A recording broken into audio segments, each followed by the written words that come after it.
Scottish football, the Scottish Cup final, but will it be Dundee United's name or Celtic's name on this, the oldest trophy in world football? All around behind me a sea of green and white, and to my right the tangerine of Dundee United. 52,000 fans filling this national stadium to capacity, awaiting the arrival of the players.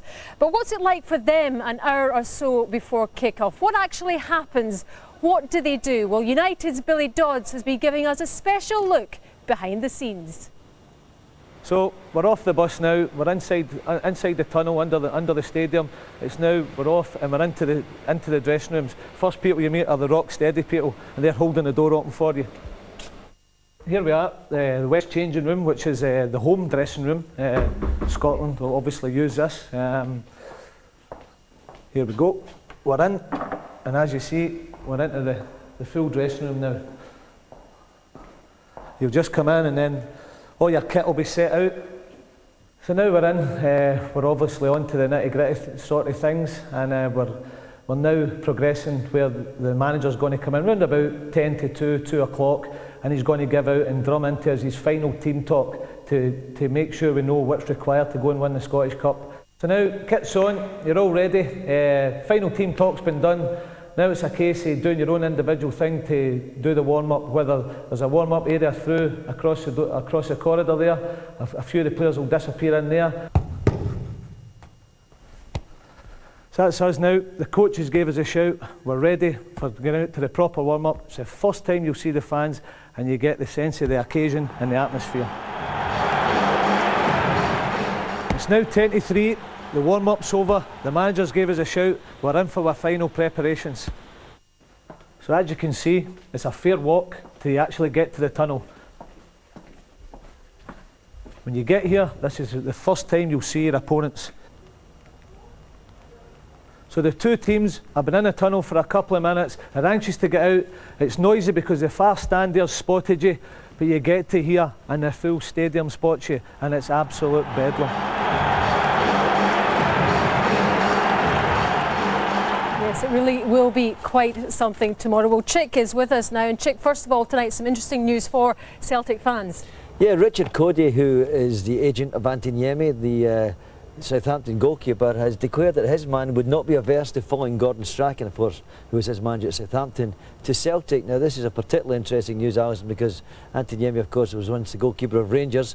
He says he's no problems with that. He'd be happy to sign for Celtic and considers himself as his #1 club in Scotland, Hearts. So that would be an interesting move. Of course, Rob Douglas is leaving the club, probably leaving the club in the summer to join Leicester. And briefly, some good news for Dundee United as well. Yeah, Paul Ritchie, who's a groin strain, has a Lazarus job, 2 weeks out, or injured 2 weeks ago. He's in the squad for tomorrow. In fact, we'll start the game for Dundee United. OK, so Chick, thank you very much indeed. Well, despite a difficult week, Celtic are still clear favourites to win this trophy, but some fans believe Dundee United may have fate on their side. History's been repeating itself in Scottish football this season, and as Chris McLaughlin explains, that could work in United's favour. The last time the two sides met in the Scottish Cup final, Celtic came out on top in their centenary year. And considering United have failed to beat Celtic in their past 18 encounters, there's little to suggest that will change tomorrow. Or is there? When Dundee United won the Scottish Cup in 1994, Rangers won the league. They also won the League Cup. Falkirk were promoted from Division 1 and Stranraer were promoted from Division 2. Sounding familiar? Should ask me that after the game, then I'll maybe say yeah. No, I haven't looked at anything like that. You know, I've just the preparation's got to be right, and the players got to know what's expected and what to do. And it doesn't end there. The last time United won the Cup, Celtic parted company with their manager Lou Macari at the end of the season.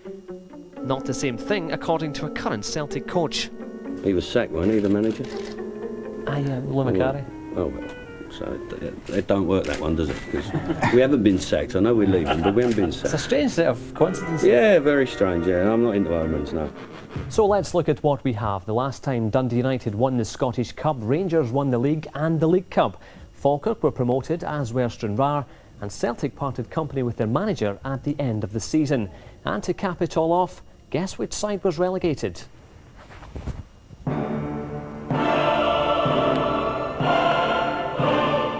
And guess who was the manager?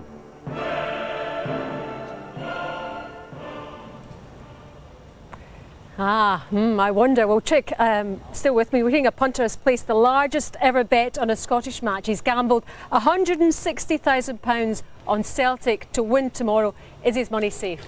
Well, you know, this time last week I stood here and I said it was inconceivable to me that Celtic could blow the championship. In fact, I said that Rangers fans would be drinking hot cocoa and the Celtic fans would be on the champagne. And I'm grateful to Mr. Andy Cameron, who sent me a bottle of hot chocolate on Monday nights to go with my humble pie. But again, I say this time Celtic will win the cup. They'll get their hands on this. You can cut these ribbons off it.